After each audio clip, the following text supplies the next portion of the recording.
And we are live. Good evening, everyone from across the pond. Good afternoon, people in the U.S. And if you're watching from Australia, why aren't you sleeping? Um, we are here today with the one and only Greg Kontaxis. He has some of the coolest book covers out there, and he is calling in from London today. Gregory, how are you? I'm good. Thank you so much for having me. I'm so excited being here. And how are you? How are both of you? No, we're doing pretty well, but I think you have to raise your bar on what constitutes excitement. Let me before we get started with anything, I would like to Tim McKay just popped in. Okay. I would like to publicly apologize right now. Yesterday, I was on PL Stewart's Drowned Kingdom podcast, and I mentioned that they asked what I had been reading, and I mentioned that I had just finished Tim McKay's. Um, Help me out. I'm going to forget the name of the book. God dang it. Skyfold. Thank you. And this is exactly the thing that happened. And I could not remember Tim's last name. And there was like 10 or 15 seconds where I was just like, oh my God, I couldn't remember. So, Tim, I'm very sorry. I just blanked on your last name for a second yesterday.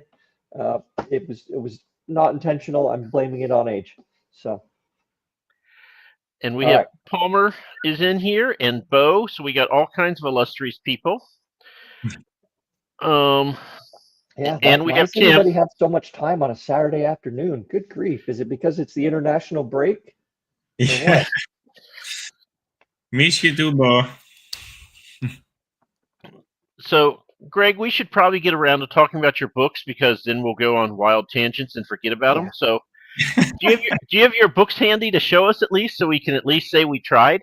Yeah, of course. So this is the first book in the series. The first I published, the Return of the Knights. So the second is that one. The second is The Fall of the Giants, which is the cover that most of my readers love. And yeah, I'm really happy about this one too. And then the third book that was published in May, so almost 3 months ago, is this, The Rise of the West, which this is a nice, cool edition with sprayed edges as well. Oh, wow. Yeah, and I have this small one, which is The Night of the Moon. It's a novella. So the events of this is 17 years before the first book, before the Returns of the Knights. And those are the four that I have out at this moment. And one more is coming next year. Whoever did your covers is like spot on there. Those are fantastic. Thank you. It's Miblart. So I think they make the covers for many people. And they are very good. I mean, if you give them direction, what you want them to do, they are very, very good. Yep. So Miblart. Okay. Are these actual like scenes from the books, or have you taken some liberty with the cover versus what's in the book? No, all of those are. I mean, besides the first book, which is just a short, the rest are scenes from the book. Yeah. Okay. Right. So this novella, which is this one. Yeah. That's chronologically the first one. Yes, because it's 17 years before the events of the first book, The Return of the Knights. So yes, and it's the backstory of one of the main characters in the series. So when you meet this character in the first book and in the rest of the series, he's a bit older, he's a bit cynical, a bit grumpy, I would say, and he's a very pragmatic. So, and I love that guy already. I know, he's us. Older, cynical, grumpy. Damn. That's right on. You hit that. And I mean, so I released initially the first book, and I saw in the reviews and all the opinions of the readers, and I realized that they liked this character a lot. So I wanted to write a book about his backstory, since most of the people liked him, and I liked him a lot. It's one of my favorite characters to write, because he's very he changes sides all the time. He's very pragmatic, as I said. So yeah, this story is about the backstory of this character, and it's a very dark story, so it's not a happy one.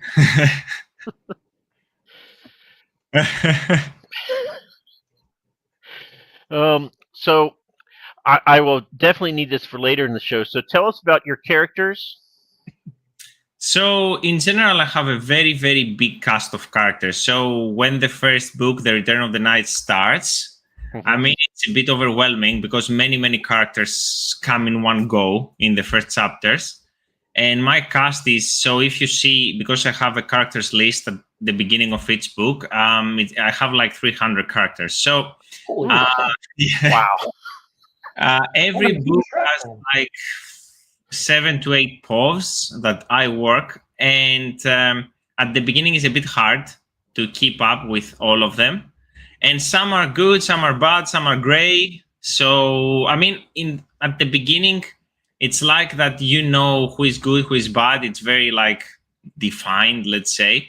But as the story goes, things change, and the gray ones appear, I would say. So, I mean, the main character of the series is Elliot, who is a boy that practically comes out of nowhere. So there is a war for many years in this kingdom, and there is a tyrant that tries to take a throne from a queen who is very like weak, let's say, at this specific moment of time. And she took the throne when she practically was a kid. And then just before the end, because the first book opens with just before her end, I would say. I don't want to give many spoilers. So this boy appears and has a plan, and nobody knows from where he came from. And this is how the story starts. And then many, many things happen. So, and then John, who is the character that the novella talks about, is a character that initially starts helping Elliot to go to another place as a guide. And then many things happen again. How do you keep that many characters straight in your head?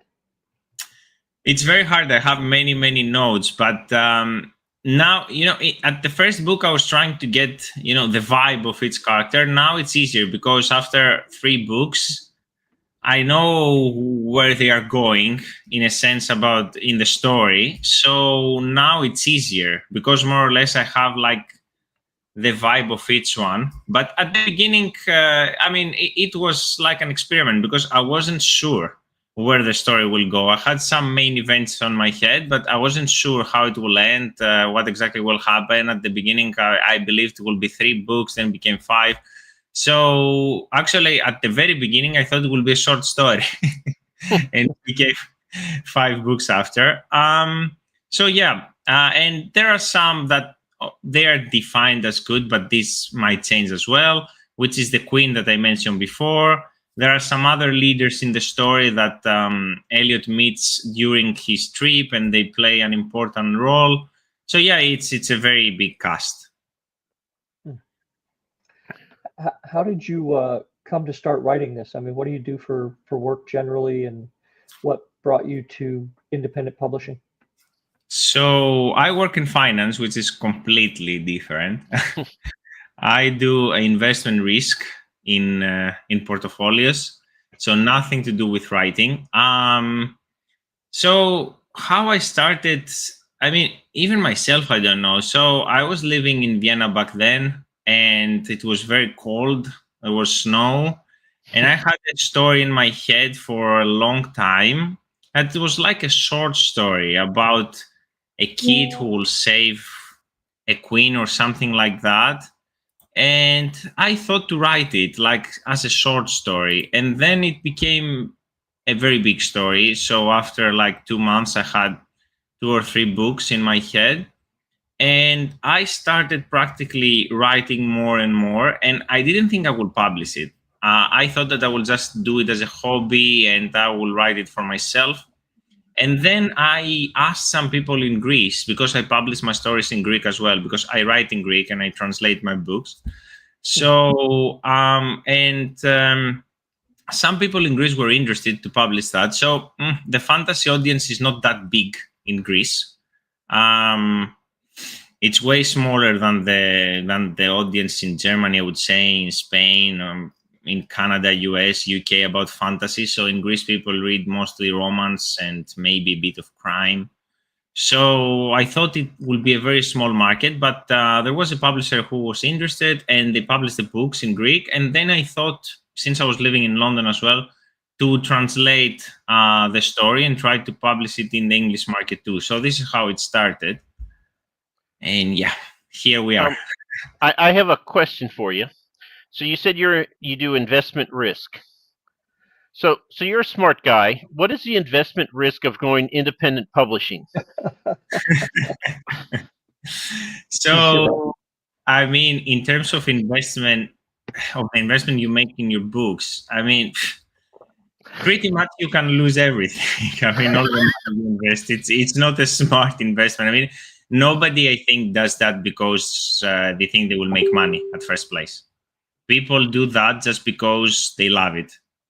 You cannot write to make money. I mean, I don't think that somebody waked up one day and thought, I will write a book to make money. I mean, if you are already famous, maybe yes.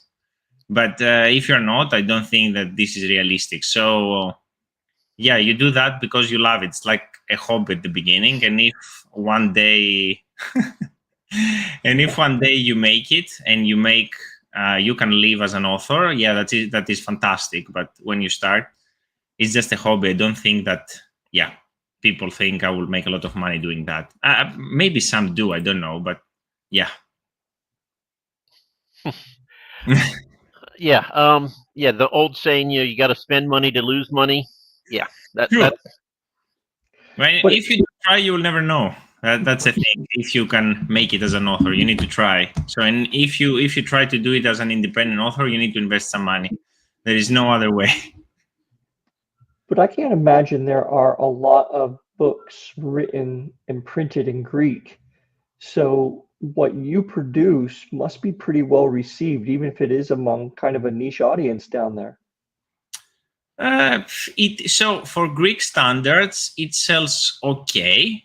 So once I was talking to Mark Lawrence because his first trilogy was translated in Greek, and I was telling him I sold, like, I don't know, the first 2 months, I don't remember, like 200 books in Greece, and he was like, probably you sold more than me because the fantasy on this is very, very small. Oh, okay, yeah, maybe many. I'm seeing the comments. Maybe many authors think at the beginning that they will make money, but yeah, when I started, I never thought that. I never thought I will make a lot of money initially, but yeah.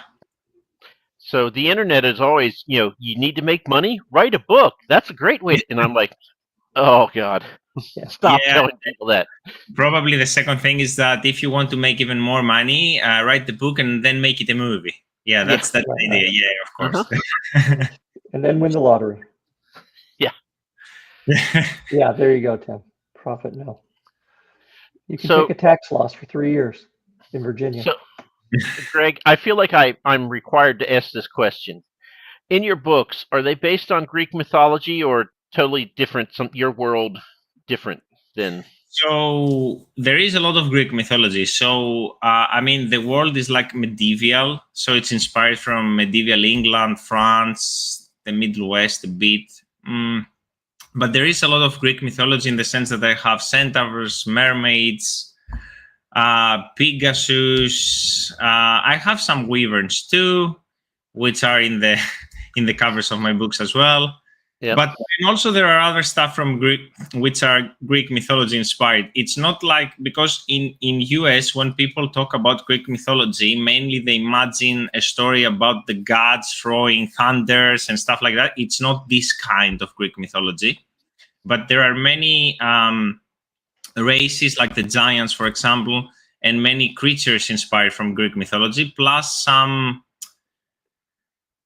dynamics in the characters. So the whole student master thing starts from the Greek mythology with Hercules and the centaur who trained him. So there are many things like this, many patterns.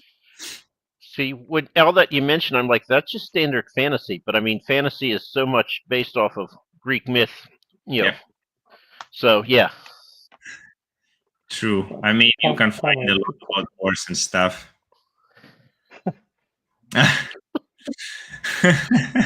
So yeah, there are many.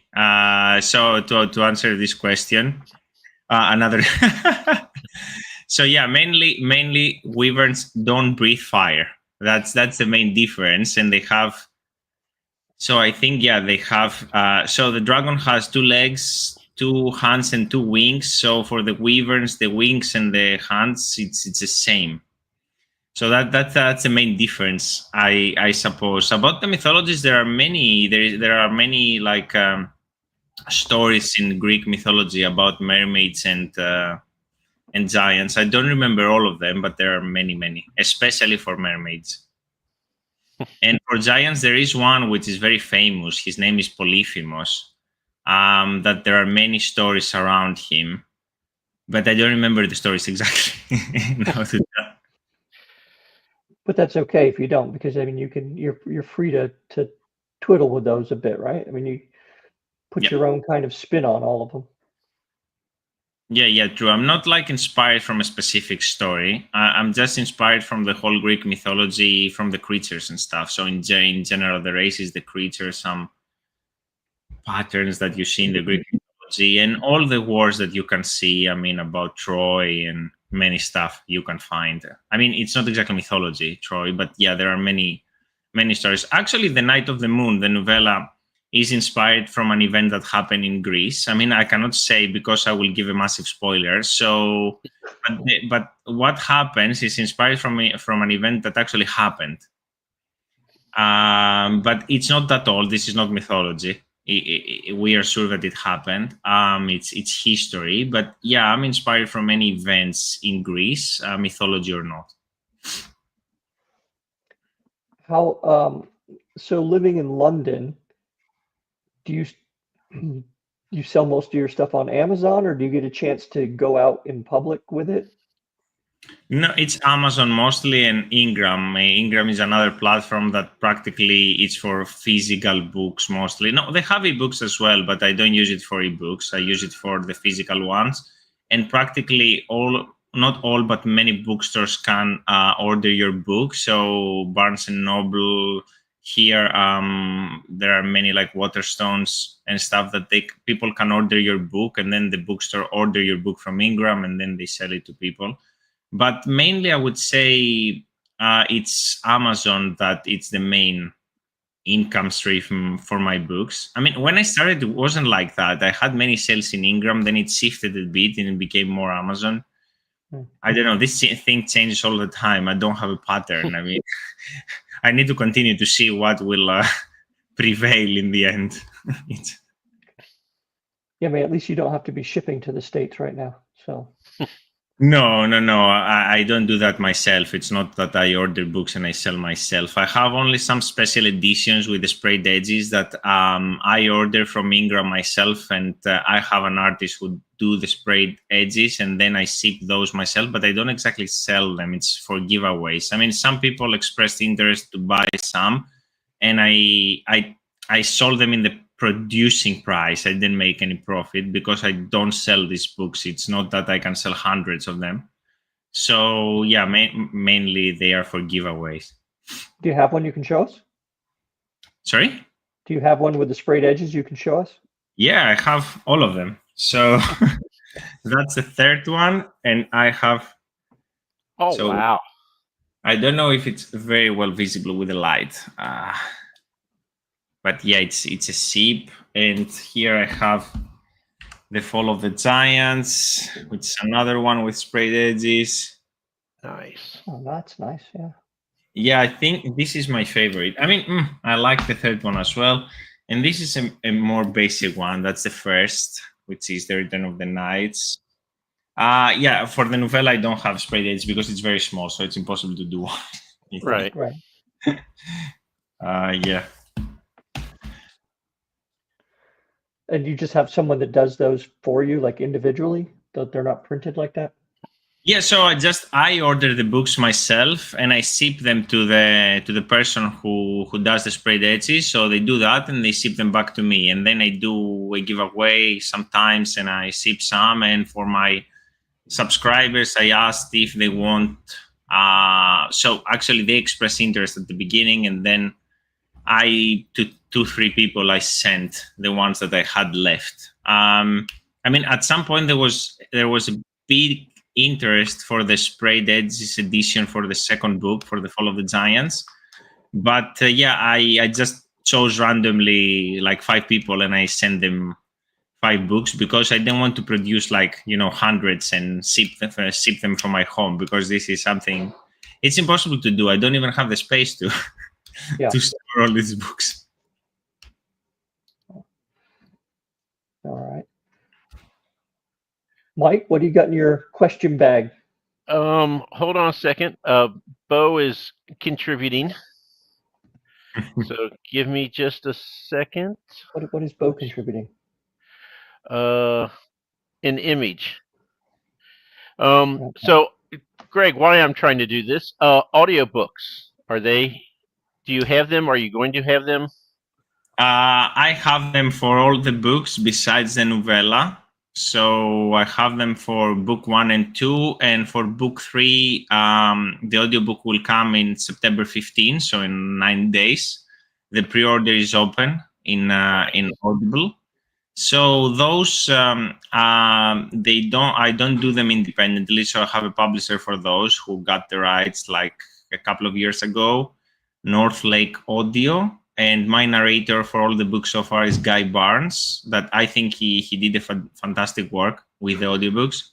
So yeah, the third one will be out soon. Oh, that's a nice picture. Yeah. So that is what Bo's house looks like. And, Yeah, he has all the special editions. So you sold the audio rights to your book, but not the printing rights? Yeah, exactly. I have the printed rights and the ebook rights. I sold only the audiobook rights so far. That's a great deal if you can get that, really, because that's the most expensive one to worry about.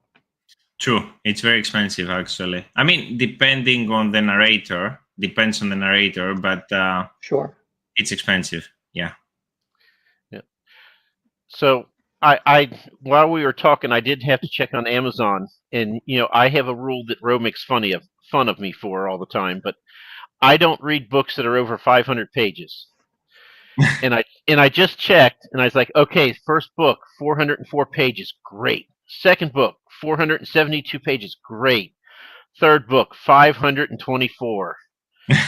And that's how people get me, is because the books get longer, and I'm like, well, now I'm invested in the series, and I can't stop. So but it's only 524. So if you take those 24 pages and add them to book 1, you're averaging less than 500 pages a book. You're fine. But maybe some people can trick you, because maybe they use they have 400 pages because the font is very small. See, I've tried to explain this to him many times. So, or they don't have gaps at all. So, just as a reminder for everybody, if you have books for Sphinx, it opens up in 90 minutes. So, get your novella ready. Yeah, actually, I am ready for that too. I want to submit my novella as well. So, that's a sci-fi one, right? That's speculative fiction. So, okay. Any novella. Novella. All right. So, yeah, Greg and I will both be in there. I'll get cut and almost immediately. EL will probably make another drive for the finals. This is how it goes, but that's fine. And Bo, I just don't know if I can do that. To 700. And I am, let's see, read the damn book, Mike. Yeah, okay. So I do have the audiobook for at least the first one, I think the first 2, but I have not started yet because my TBR expands way faster than my reading speed. I see. Actually, Palmer asked if I finish the series and I will start another one, or the series has more books to come.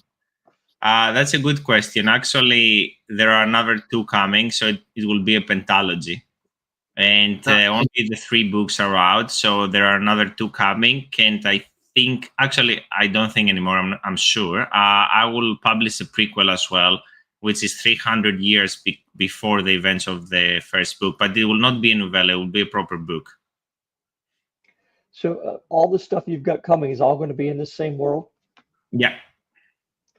Are you going to, do you have anything in mind that will be different from that you're going to kind of, or do you just have like a whole big long kind of series plan for this? So I'm sure that when I finish all the ones that I just mentioned, that in total will be 7. So the 4 I have out now, another 2 in the main series, and the prequel. So in total will be 7. Probably I will try to write something else, which I don't know what it will be. I'm not sure. Maybe it will not. Maybe not epic fantasy. Maybe urban fantasy or something else. I'm not sure. I don't know. I will see, because it should be after 3 or 4 years. And then I'm sure at some point I will return again to this world. Maybe I write another trilogy many years before or after, or I'm not sure. But definitely I will return to the world.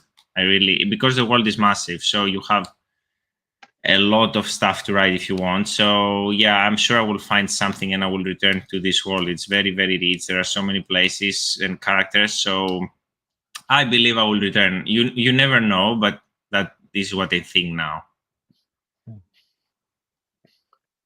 Okay, so Gregory, you've apparently lived in many different cities, or at least 3. Yeah. So now we're going to ask the question that Ro's going to laugh at me again. You So might get what you want this time. I kind of doubt it, but let's see.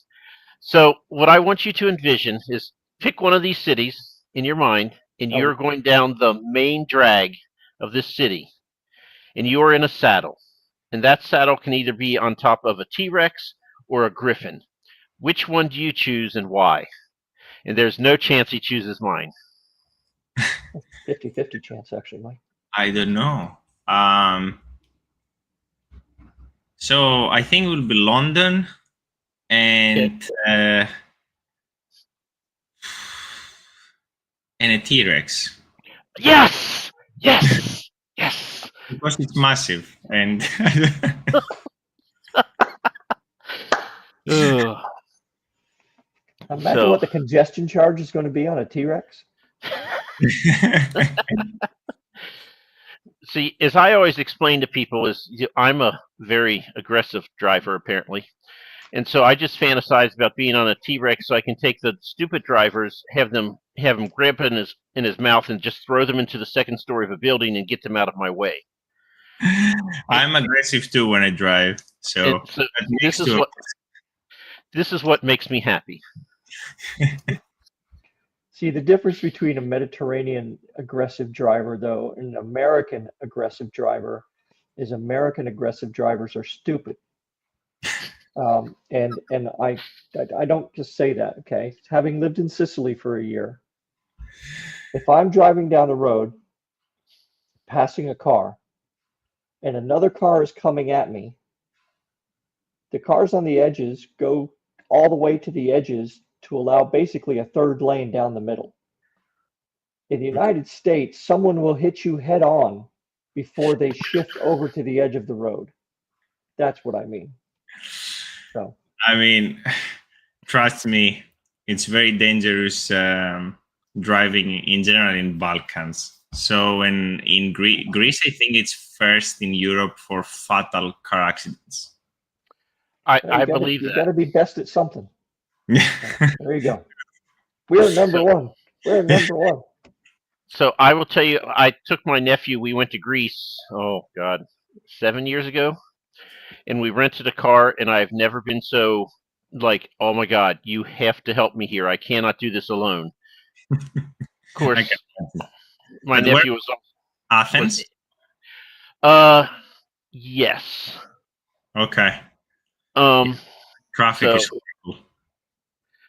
And I'm very disappointed because the site I'd always go to, Atlas Obscura, it tells you just weird things you can see in various places.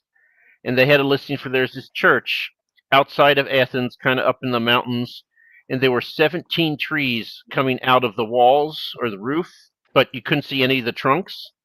And they had a picture of it. I'm like, this is the weirdest thing I've ever seen. So I told him, I was like, we're going to be close. We're going to go see this. And so we drove all the way up there. We're going up inclines and blind turns and everything. And we get up there, and they rebuilt the church, and there were no trees growing out of it. And I was so disappointed. That was like the highlight I was hoping for. And I'm like, they rebuilt the church. This is Europe. They don't rebuild things. Come on.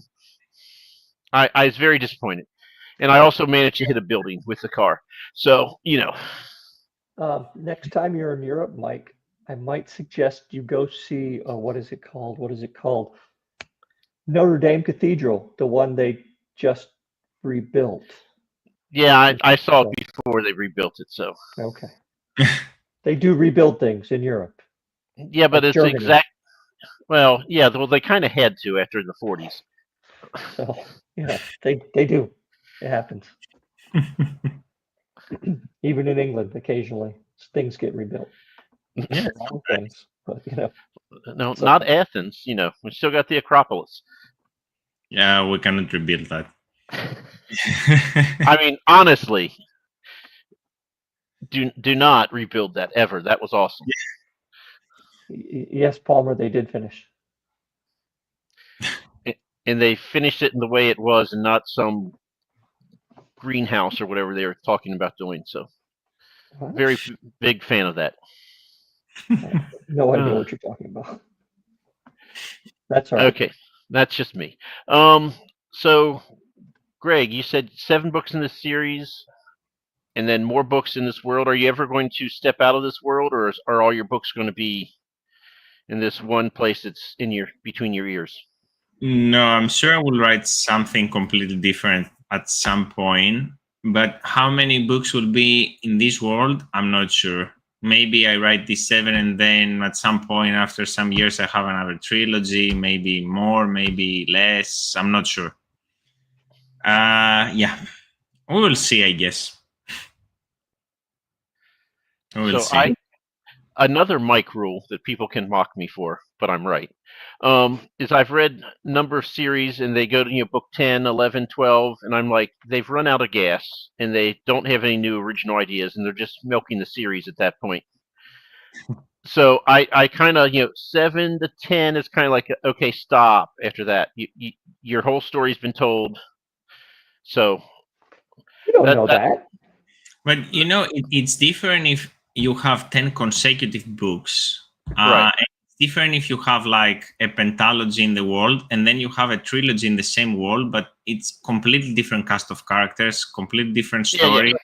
It's maybe 10 years before or after, and something very new. You can even build a new world and somehow connect it with another world in another series if you want. So yeah, 10 books as a continuation to each other, I think it's a lot. Yeah. I mean, of course, some people do it, like Brandon Sanderson and many other people. But after a point, yeah, maybe it's too much. Even them, though, they're very rarely one little group or unit of people that's through those whole 10 books, right? There's quite often several group. So instead of doing a trilogy on this little group of people and what they're doing, and one on these people, they just kind of put them all together into one giant series and have some kind of point where they intersect. Yeah. So it depends who it is and how well it's done, really. I mean, there are some things that I could read a lot more of, right? And there are some things where, 1 or 2 is plenty. Yeah, true. But if you follow the same character for 15 books, yeah, after a point, you will be tired. I mean, unless if it's this kind of crime stories that there is like a detective and he works in 15 different books, but you don't even need to read them in a specific order. They are not related, so you can go anywhere you want, like Jon Esbo does with Harry Hole. But if you just if you have a series and you need to read the first and then continue to the next and the next and the next 15 books with the same characters, yeah, maybe it's too much. Yeah, I mean, and also I think it depends if they have like a payoff at the end of the book, right? I mean, I don't know if you've ever seen the TV show on Apple, Severance. No.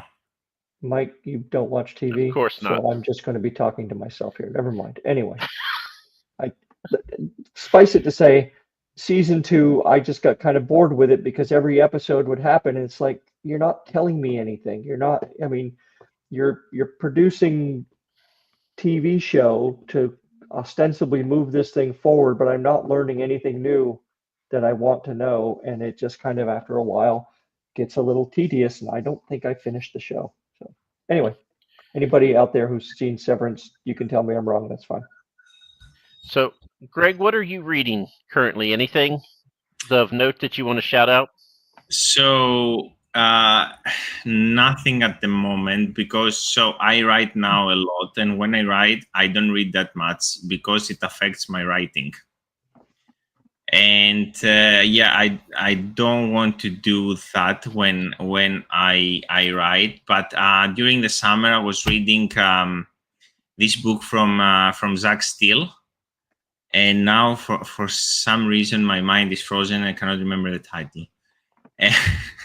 So it's his first book in his new series.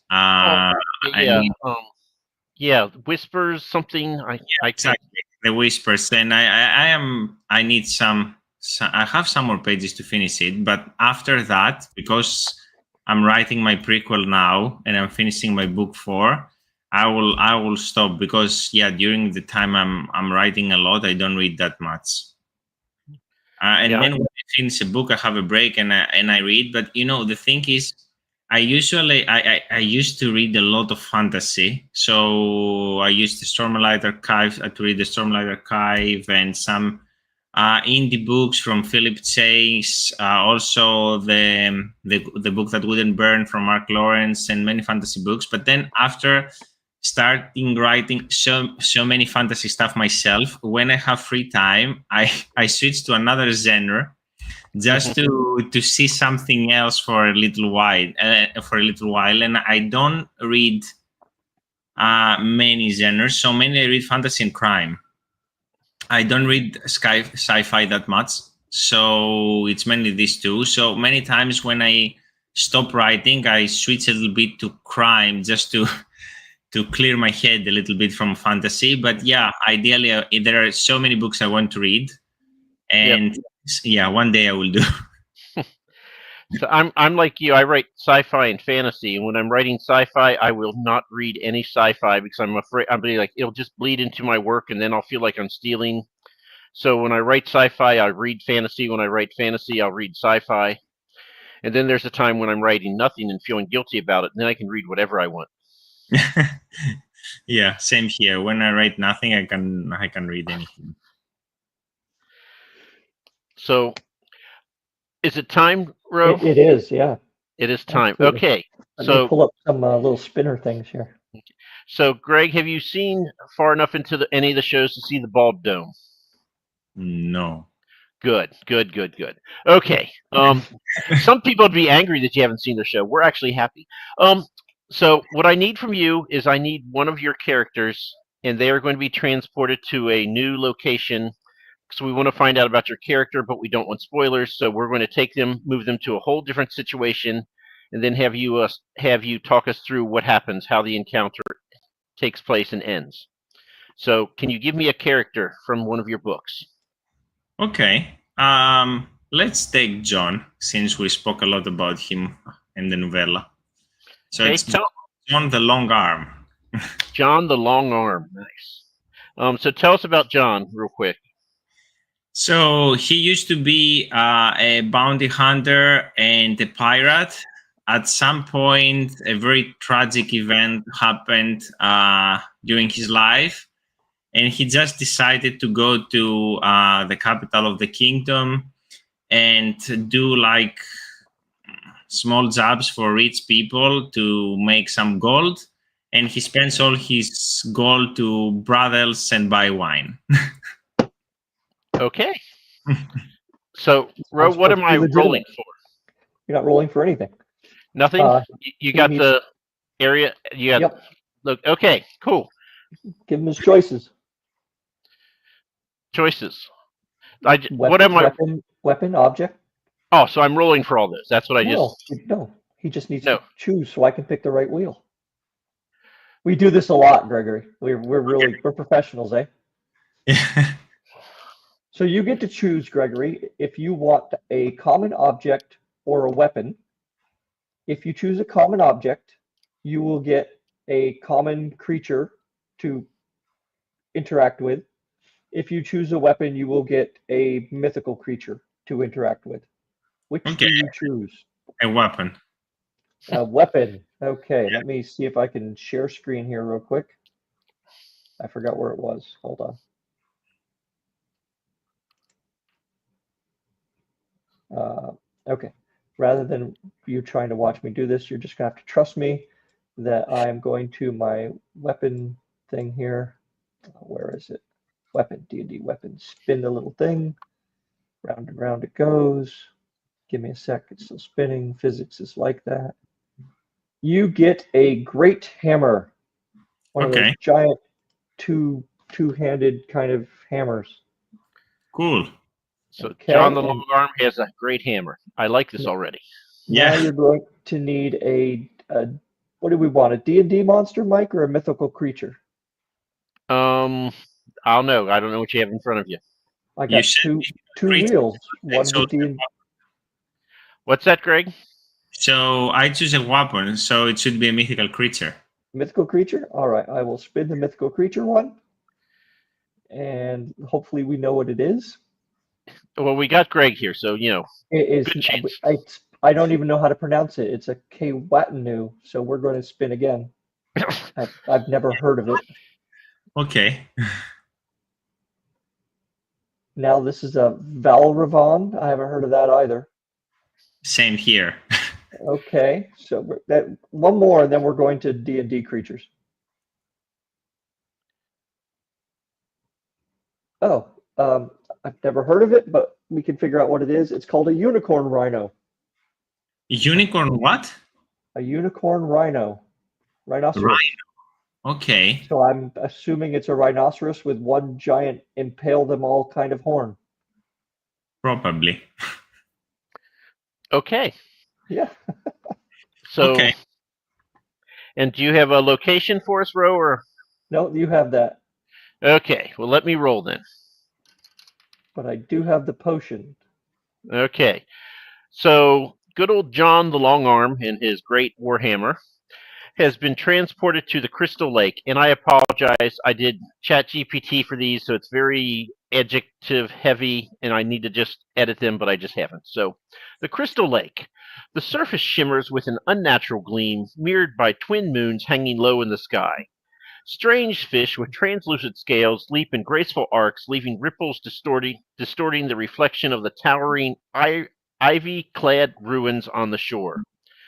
Beneath the water, ancient crowns and enchanted blades lay half buried in the silt, guarded by silver-scaled water serpents that watch with their jewel-bright eyes.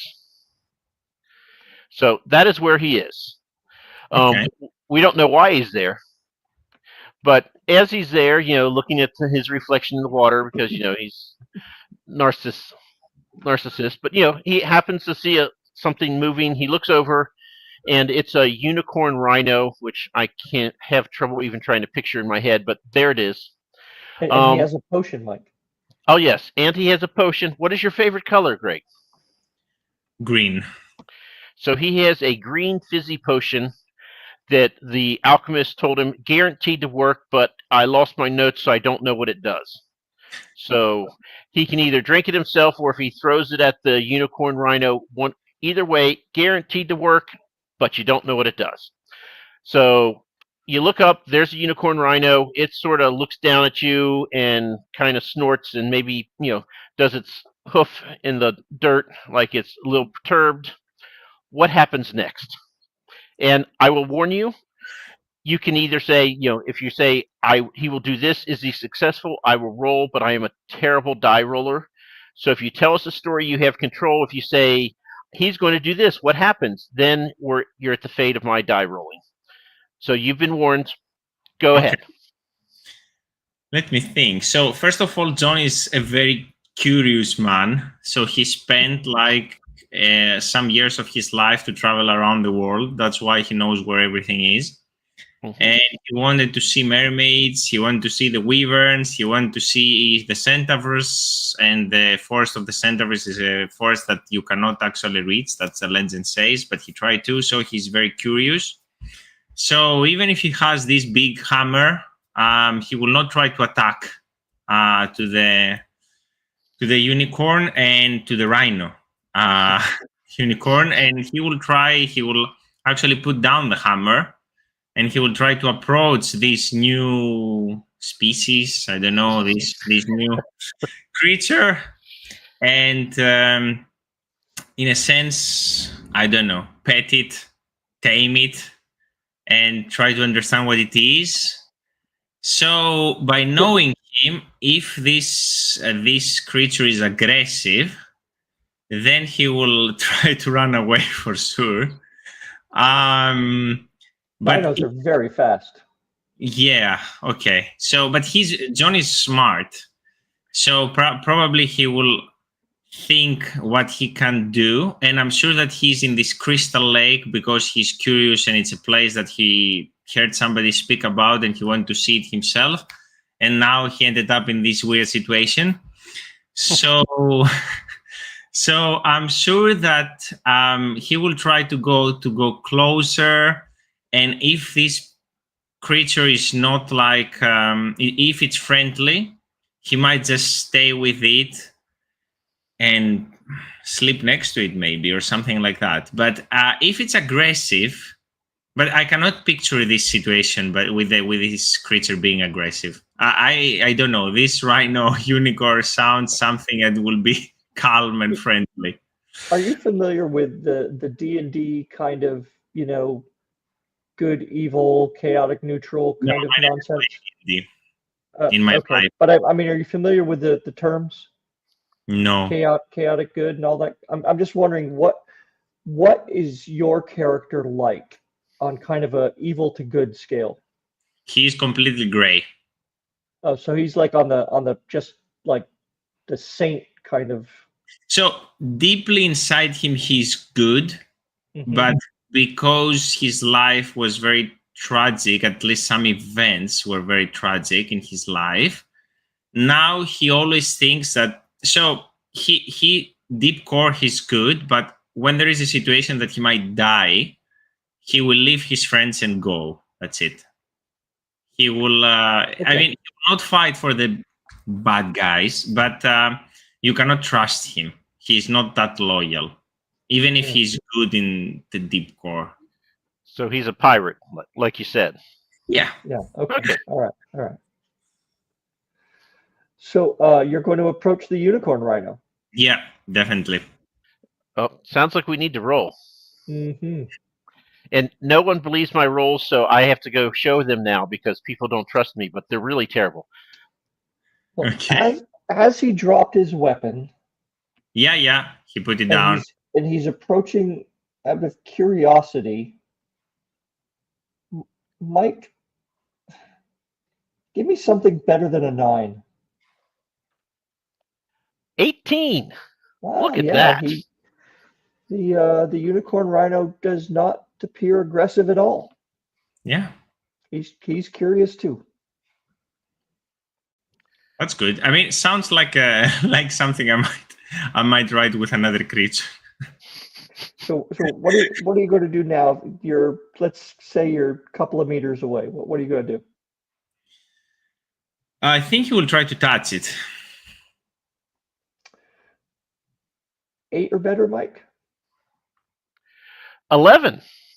Okay. Yeah, you can go up and pet the unicorn rhino, I guess. Yeah, and then if the unicorn stays there, I don't know if this unicorn is a female or a male unicorn, but if it stays, I guess because John always wants to talk to somebody, he will start talking to him or her like it's a human, and walk with the unicorn around the crystal lake that he wants to see. Okay. I don't know what to do with this. If I'm entirely honest, I We don't always, think we've ever had anyone take this approach.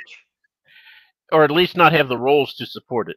Well, there you go. I mean, you're already there. The unicorn thing is letting you pet it. I don't see why he wouldn't walk around with you. Yeah. So sounds like this is a conflict-free. Yeah, this is another Wow. tea party in the Yeah. Bald Dome. It's Yeah. This rarely happens. So well, interesting. I mean, you're not going to try to do anything silly like ride it, are you? Anything silly? No, Oh, no, okay, all right. Damn. All right. no. I was Ugh. kind of banking on that. No, he already rode the T-Rex, so he's good. That's fine. So I guess your character, hangs out for a while with a unicorn rhino and steps back into his own world, and now you can check unicorn rhino off the list of things that you've seen that nobody else has seen. Yeah, and I think at some point, so this is how it would play out. So at some point they will part ways. John will leave, and something will happen. I don't know, months after, and this unicorn might reappear, save him from a weird situation. Who knows? Okay, Okay. I'm down with that. That's fine. I think it's definitely the first time anybody's ever had one of these things come into their world. But yeah, if you form that kind of connection with them, that's cool. Yeah. Alrighty. What do we got here? What Maria put? Oh, unicorn plus equals love. Oh. All right, so let's throw your books up here again real quick. So this is the novella, which is chronologically the first. Yep. It's the prequel. Yep. Okay, and then we go to this one. Yeah. The Yep. first book. Yeah. The That's Return the of the first Knight. novel. And then what? Fall of the Giants is next. Yeah. Yep. And just to Oh. say for my novella that people can subscribe to my website and take the book for free for the novella. Okay. And then Rise of the West. Sorry, it's a little smaller, but Yeah. Nice, another big dragon there. Good grief. The last book. Yeah. And the next book is coming out. When did you tell us? So it will be May or June next year. And I think the next book and the prequel will be out very close. We'll see. So probably the fourth book will be June, and then the prequel might come a bit later, or the other way around. I'm not sure about that yet, so we'll see. So the title of the fourth book will be the Sin of War. And this is all I can say for now. So write it down in stone, everyone. Books are coming out in May and June next year, guaranteed. That's right. Yeah. Because we all know indie authors never have things come up and bump their timelines. That doesn't happen. That would be ridiculous. All right. So for us, we are back on Monday, it looks like, Yes. at 7 p.m. with Andy Peliquin. Yes. Andy Pelican will be here. Not quite as big a name author as our current guest, but Okay. Yeah, we got a busy week. Yeah. By the way, I don't have my own Discord yet. Maybe I will have one in the next year, but so far, no, I don't have my own Discord. But you're in SFF Insiders Discord, yes? Yeah, I am. Yeah, you got to be in that one. If Bo is still here, I have to give him a shout out. And even if he's not, it's good Discord. So.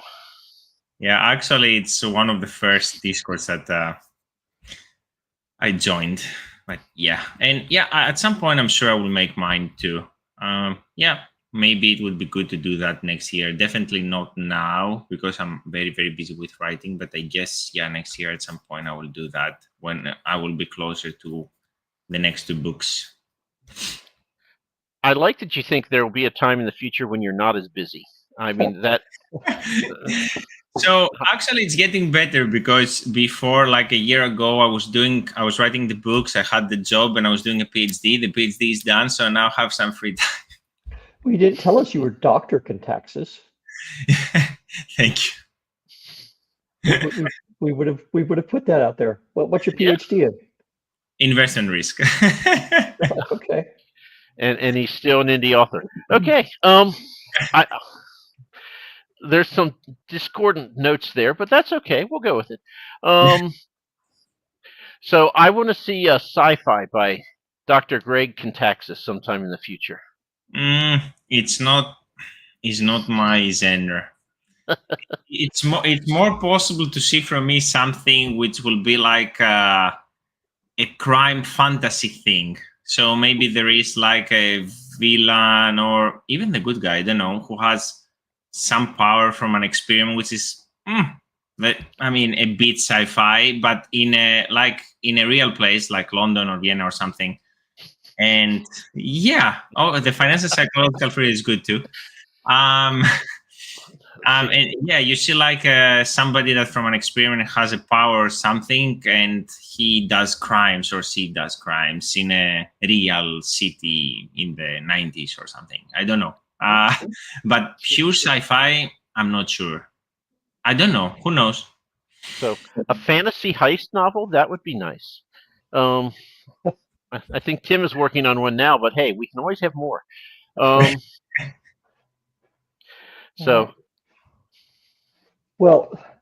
Dr. Kontaxis, thank you very much for spending some of your Saturday afternoon with us. And to all the folks that are here, thank you for spending some of your Saturday afternoon with Mike and I. Appreciate it. And hope to see you Monday night. Right? Did I just say that? Monday, yes. Andy Monday, Pelican. 7. Yeah, okay. And thank you very much for having me. And go pick up his books. Yes. And some of them you can even get for free. Go to his website. True. Join his mailing list. All right. Greg, I always ask people, is there something we should have talked about that we didn't? Or was this everything you wanted and more? And you can lie and say that's true. Yeah. No, I think we talked about everything that I would talk about. I don't have something in mind that we didn't. So, yeah. I think. Well, appreciate having you on. Good luck. I actually have your first 2 books on audio, so I will start them someday when I have time. No excuse. They are less than 500 pages. It doesn't matter if or anything. You need to read them now. Well, I did also promise Palmer Pickering that I would listen to Heliotrope, and that's like 800 pages. So my life is so hard. You have an excuse. Now for me, you don't have one. I got you. You don't have an excuse. His is fewer pages. It should go up the top of the list. I should be a Sphinx judge. Anyway, thank you, Greg, for coming on today. We appreciate it. And when book 4 comes out, let us know if you want to have a launch party. We'll be here and be just as ridiculous. Yeah. Sure. Thank you so much. Cool. Now all that's left is to wave awkwardly as we go out. Thanks, everybody.